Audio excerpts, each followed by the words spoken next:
Good morning, wonderful listeners. You've tuned into Post Session Podcast, a podcast filled with the stoke of a surf session and the wise guidance of an ocean voyager. Your water-loving hosts are ready to share this infectious state of mind while encouraging and inspiring you for your next adventure. And speaking of adventures, what are we talking about today, Laurel? Oh, I don't know. What are we talking about today? I just woke up. Okay. Yeah, you just woke up. And quick injustice. Yeah. Nico, the guy, makes delicious coffee here at Pioneer Lab with Billy, is never here. Ever. When we need to drink coffee, which is in the morning. So that's an injustice. That it opens at 8 o'clock? Yeah, I'm almost done with my coffee already. What am I going to do? Okay, Ashley, really. What are we talking about today? We are, well, you know, it's been a long time since it's just been the two of us. Just the two of us. We can make it if we try. Just the two of us. You and I. You and I. You had to go solo, didn't you? One of us was going to. So today we thought we would just have a little fun, go back to our roots, spend some QT together, and talk about how to have an adventurous marriage. We're going to talk about our husbands today. But only the good stuff. While they're not here. Yep. So we look at each other all the time and say, damn, we're really lucky. We are lucky. I mean, usually something happens. I don't know what it is. And I'm thinking, gosh, man, we are lucky. We're lucky ladies. We are. Yeah.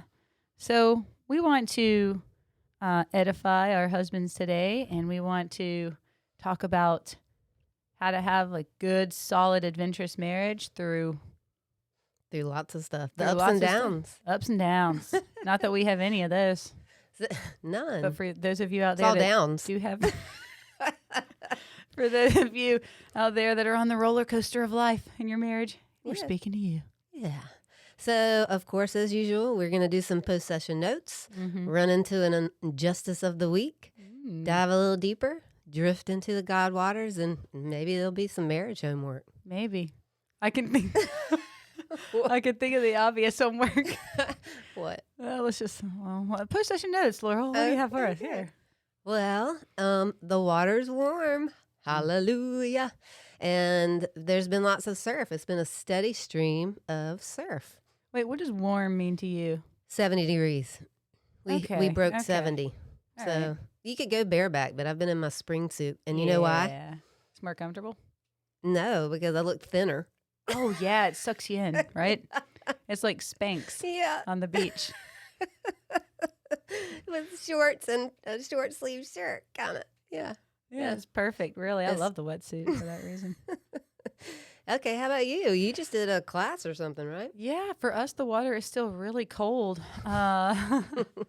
We got offshore class before last, which was awesome, beautiful. Maybe I already talked about that. I don't know.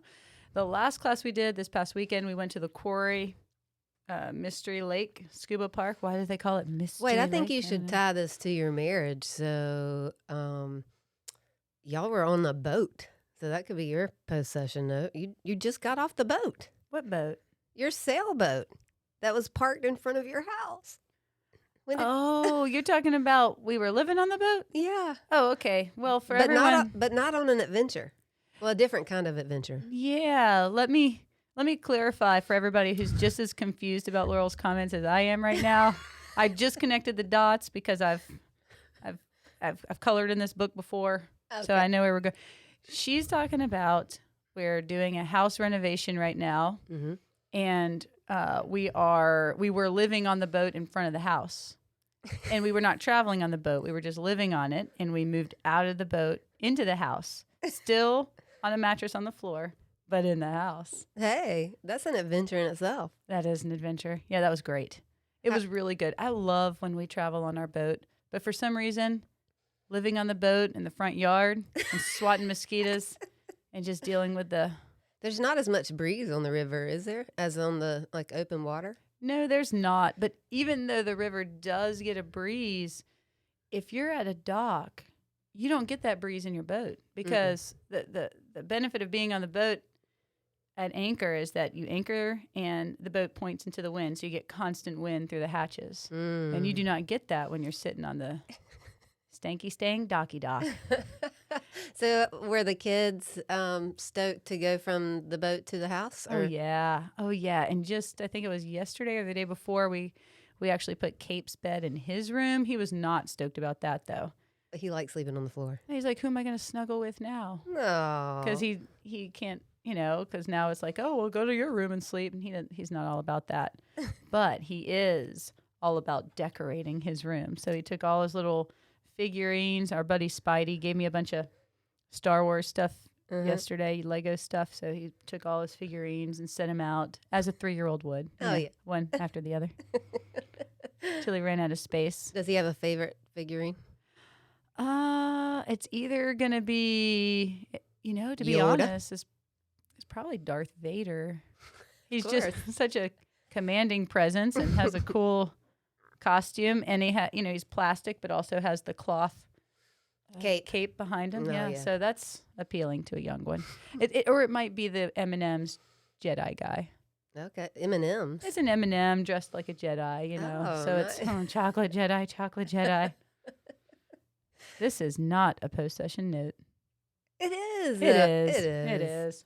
And I'll say Don actually got in the water for the first time since Puerto Rico. Oh, which brings me to my next point. Why haven't you been in my house to see our progress? It has been a busy couple of weeks. Putting you on the spot. Yeah. Sister. I'll be there tomorrow. Yeah, right. Okay. Never mind. Okay, let's move on into... Let's. The injustice of the week. Week. That was a little weak. Yeah. Just going to say that. Yeah. Well, Billy's got our back. Here we go. Okay.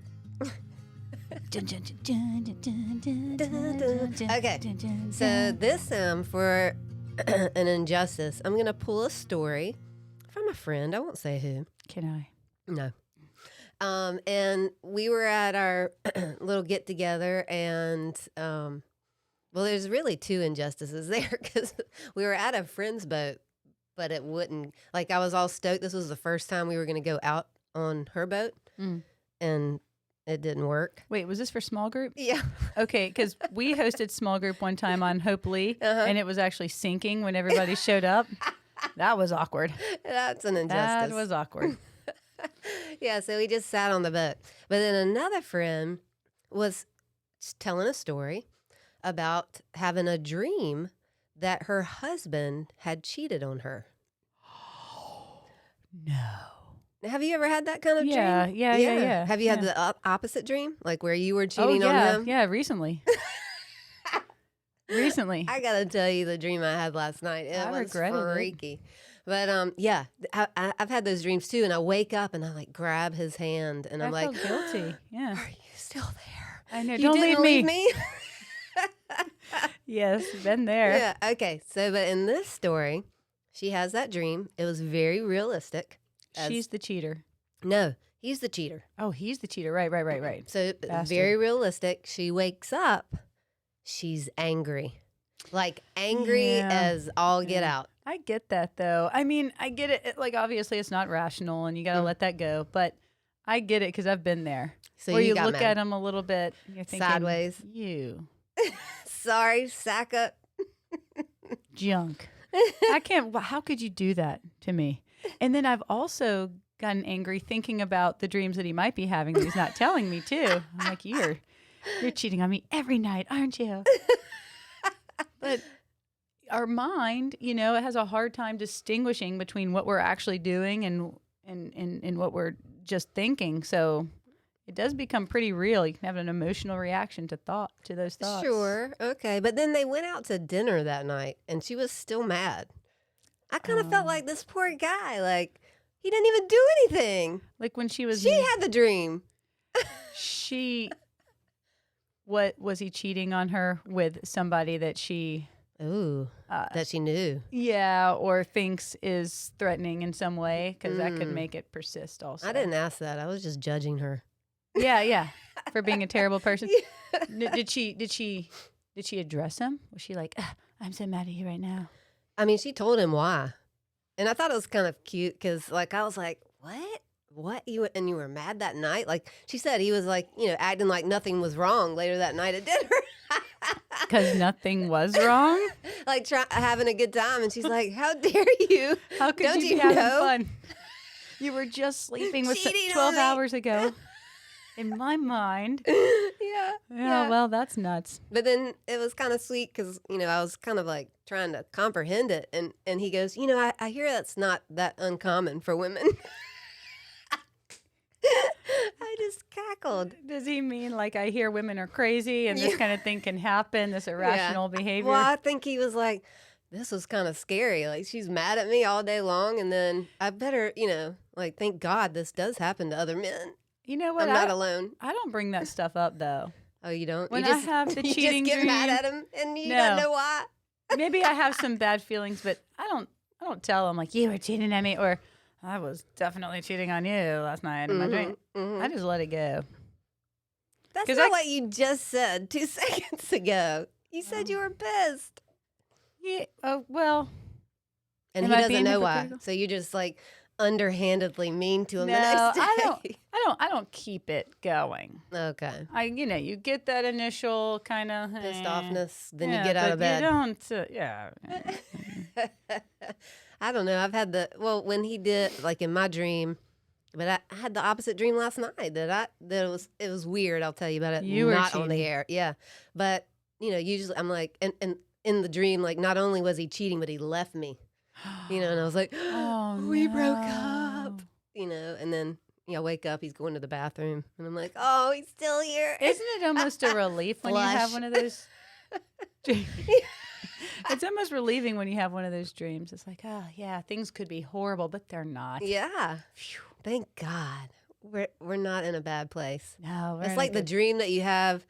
Well, nobody else may have had this dream, but when I used to smoke, when I was a teenager, 20s, and then when That's terrible. And then when I quit, I would have dreams that I still smoked, and I'd wake up like, oh my God, I thought I was gonna have to quit again. It was such a nightmare. Anyway, okay, let's flush this. We need to talk about that again some other time. Okay. Yeah, my exploits. That one anyway. Okay, there goes the potty. Mm-hmm. It's a high volume flush. And a long one, like a swirly. It's not one of those. It's not one of those efficient toilets. But anyway, we're going to dive a little deeper, and we're going to talk about an adventurous marriage. Step 1: don't be telling your spouse when you have the cheaty dream. Step 2: don't stay mad at him. Yeah, don't stay mad at him. Okay. Well, let me tell you what Don said when I said what our podcast was going to be about. What? He said, well, what are you going to talk about? Because what do you mean an adventurous marriage? Well, first of all, that's not encouraging. Second of all, think about it. It's me. When I started to look at this stuff to write it, and you posed the question, Ashley, what is an adventurous marriage? Thanks for throwing that on me, by the way. I'm thinking, that's a good point. What are we talking about? I had no doubts until Dawn said that, and then I'm like, oh, what is an adventurous marriage? You're right. We probably should have asked ourselves that question. Well, here we are. Maybe we should move into the diva. Yep. Joke's on you guys. We forgot to write anything. So let's see. An adventurous marriage. Mm-hmm. It can mean different things, right? But what I think we're really talking about is having a perfect marriage, right? What? Okay. I think an adventurous marriage means, when I think of an adventurous marriage, I think of two people that strike out and conquer together. Mm-hmm. Like I envision, I'm a firm believer in a solid partnership as a foundation for a successful marriage. Sure. So when you're climbing the mountain, you've got one person up front. Whoopsies. Don't put the coffee down on that table. Put it down on that loud, clanky one. So anyway, you got somebody climbing the mountain, and they're hooking in the carabiners. They're screwing the thing in with the carabiner, and the other person's like, here's some rope, and then they switch when one gets tired, and it is kind of a partnership, a dance. So the two are operating as a team, ascending together. And what I mean is, I don't mean one of like a money power couple where they're I'm a real estate agent and I'm the broker and here we go. We're going to do this together and Make lots of money. make all the money. That's really not what I'm getting at. We're looking at something a little Thank deeper God. here, right? Yeah. Okay. Womp, womp, So, What do you think? Well, You totally agree with me, right? of course, completely. It made me think of when you were saying that. So Don and I, we don't have kids, but we did foster for 6 years, and it was very tag team. And I'm imagining, Billy's sitting here, and then Ashley, y'all both have kids, and there's the handoff. You'd like it to be a soft handoff, but sometimes it's not a soft handoff. She's beating on the window. She might bust through. Go get her. Sometimes it's not a soft handoff. That's true. But you know what? That also makes a good partnership when your spouse can step in. Mm-hmm. Like when Ren sees that my head's about to pop off because it's so full of blood and kind of rage. Pulsing. And then he'll go, hey, I got this. Mm-hmm. And he'll tell me, you go outside. Mm-hmm. So I'll go outside. Then he'll handle it. Nice. But really, you don't want Papa Bear to handle it. Yeah, you do. Yeah, you do. You just don't want him to handle it better than you. No, he will. He would. It's more like if he sees that I get to that point, the kids are probably in trouble. Yeah. Yeah. Smacked with the dog toy. Oh, that was me. So I thought you were talking about you. You were talking about Red. no, I smacked Donnie with the dog. I toy. know. Yeah. I know. No, he didn't stop me. But Well, he also, didn't know it. I think it happened pretty suddenly. No, he was. Yeah, he did say he was shocked and he was like nervous about the whole thing. But anyway, let's talk more about an adventurous marriage. Wait, let's come back to that real quick. So, what I liked about that situation was how later that night, y'all were over, and Ren said, "There's just a little piece of me that was very happy that happened." He said, had that happened to him, like you would have freaked out on him. Oh yeah, because I don't know, Billy. Do you have that experience where your wife's always trying to protect the kids from you? Because or maybe it's just us. We're abusive. I don't know what it is, but when Ren, Well, he has a, when he gets upset, you're like, oh, he's overreacting. exactly. Yeah. Stop. They're precious children. Blah blah blah. And then you overreact, and he's like, oh, Yeah, the I can tables use that have again. turned. Yes. Yeah. What an interesting turn of events. You guys have that dynamic? You do? He's nodding yes. Yeah, and you try not to undermine the authority of your partner, but I always undermine his authority. I'm like, shh, no, Dad will get mad, or Ren, stop, calm down, and I think the kids think it's a big joke. I don't know. Okay, so confession. So the when we had the twins Yes. for like a year, Mm-hmm. and one of them was starting to have these meltdowns very regularly. She was having the meltdowns mainly at daycare, and she was hitting the other kids during nap time with her stuffy. Okay. And they kept calling me from work. I had to go there, and she was like fit to be tied. And then, Oh no. yeah. And so that day we came home, one of the days we came home, and she had to stay in her room while her twin was outside playing with the neighbor. And she saw them out the window, so she was beating on the window. Well, Dawn had come in from work, and I was like, Dawn, help. I don't know what to do. She's freaking out. So he goes in there, and she starts kind of attacking and biting him. So don't tell DSS this, but like he lifted her up by her feet. Body slammed her. No, he just held her out. So like held his arms out so she couldn't reach him to bite him. Wow. And he's like, I'll put you down as soon as you calm down. And so she was trying to reach a leg. And so he, held her out, and I'm watching like, like, Yeah, you're thinking this is the worst thing ever. yeah. And so finally she's like, okay. So he sat her down in the timeout chair. Wow. But, I don't think we would have probably had a report on that. I think probably it's not so nutso when it's your own kid, because your own kid, they kind of, kids aren't trying to bite you and stuff. It's different when you're working with a mixed bag, like a foster. Yeah. Oh my gosh, this podcast should be called Parenting Foibles. I have way more stories. Way Okay, more but let's stories. get back to what does an adventurous marriage look like? And that, like, my, I guess, definition is like doing things a little bit maybe out of the ordinary, or being willing to like do something that is not the norm. Because I look at y'all's marriage and I think, y'all leave half the year.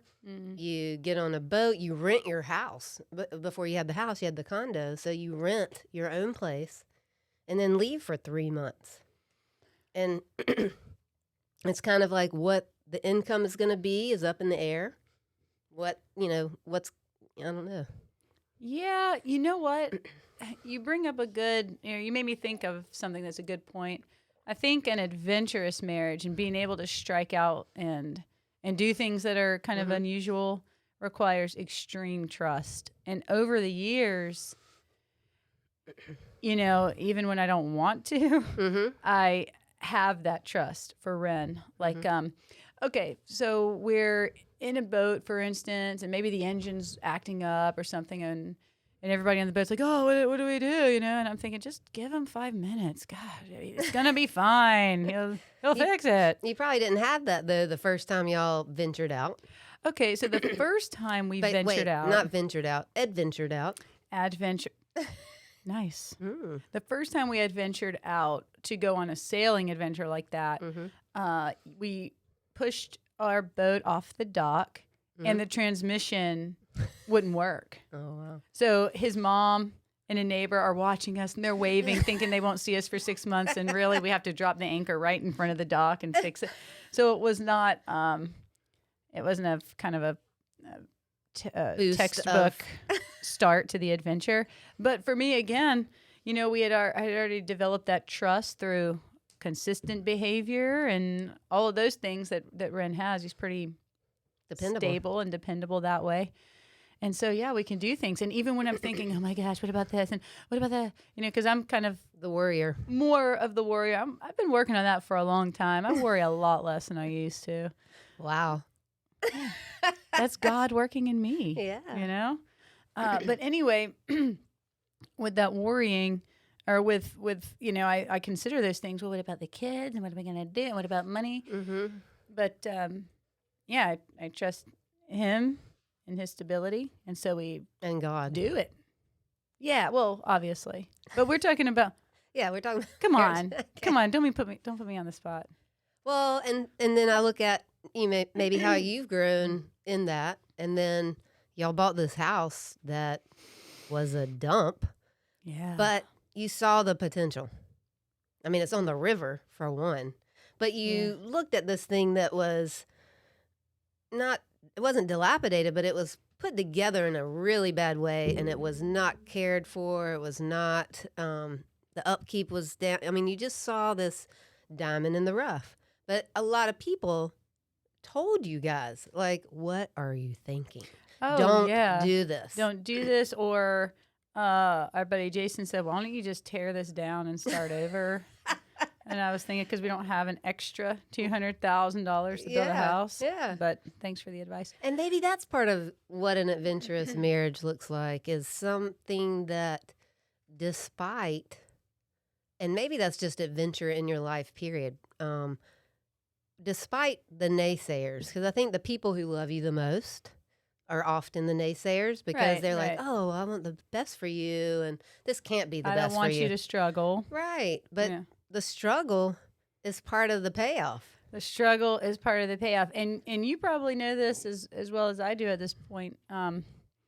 When we do get the naysaying, when somebody's like, oh, you can't do that, or you can't find property for this, or you can't, for Ren and for me, it's a motivator. It's like, may our powers combine, and we do our secret handshake, and we are laser focused at that point. It definitely is a motivator.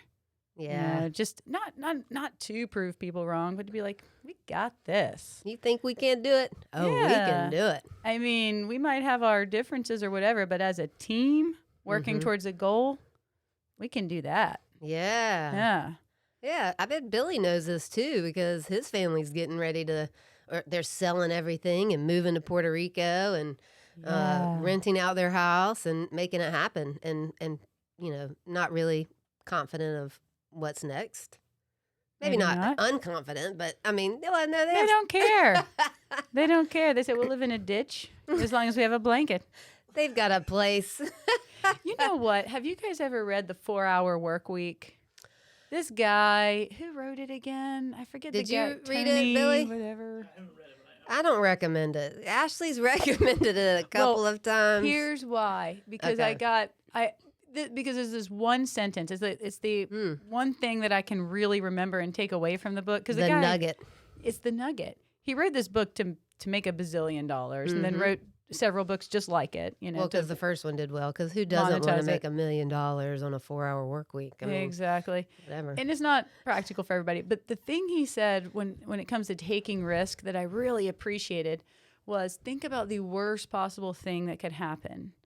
And if you can imagine the worst possible thing happening, and I don't mean like a child dies. I mean, you run out of money and these bad things happen. If it's palatable, what happens to you after that? Then why not take the risk? And for us, which I don't know if you're in this position, I don't know if palatable is the word that he would use because it doesn't taste good. But it's doable. You can swallow it down, plug your nose. Okay, yeah. But maybe you're right. Anyway, for us, you know, we've got all this family support and things like that. So there was no way we were going to end up destitute, you know, selling meth and doing the whole nine. That just would not happen. So we think, well, heck yeah, that gives us some fuel and some confidence in the adventure too. Maybe you feel the same way. You got a pretty strong family and good friends, and you probably got savings. Well, I mean, we kind of did the whole part of our, I guess, adventure was paying off everything. Let's pay. What would it look like to pay off everything? Look good. Yeah, and then we just picked a random date that rhymed. Debt-free in 2023. And because we kind of had that on the brain, we just started working towards it. And it's amazing, like, when you start with a vision and you are working towards something, how other things kind of come together that made it happen much faster. So, I mean, we came out like 4 years early, maybe. And so we're able to say, okay, well, we don't have any debt, so let's buy a place in Puerto Rico. Yeah. Well, you know, when you have a goal like that, all your thought process is focused on that goal. So when you do make that extra dollar or this or that, you are saving it. Right. You know, you're putting everything towards that goal. And I just have to say, Dawn, you got to have that person who, like you maybe are for the finance person, but Dawn's very consistent and, you know, can do that. You know, like I don't think had it been me and another person like me, we wouldn't have been successful. You would have been debt-free in 2053. Yeah. It took a few more years than we planned. Yeah. We got there after the 30-year loan was up. Right. Yeah. And refinanced again. Yeah, a couple times. Get it down. Well, all right. What about, let's see. What else are we going to talk about in the adventurous marriage? Nothing. No. We nailed it. Yeah, let's Does Devo. an adventurous marriage need to mean actually going on an adventure, though? Let's talk about real quickly. So I'm going to go. Oh, for all of you that don't see the video, she's just doing the circles with the hand Wrap thing. it up. You know, because we promised this was going to be a shorter one. But for an adventurous marriage, for those that aren't traveling and doing those kinds of things, how do they keep their marriage adventurous? Sex.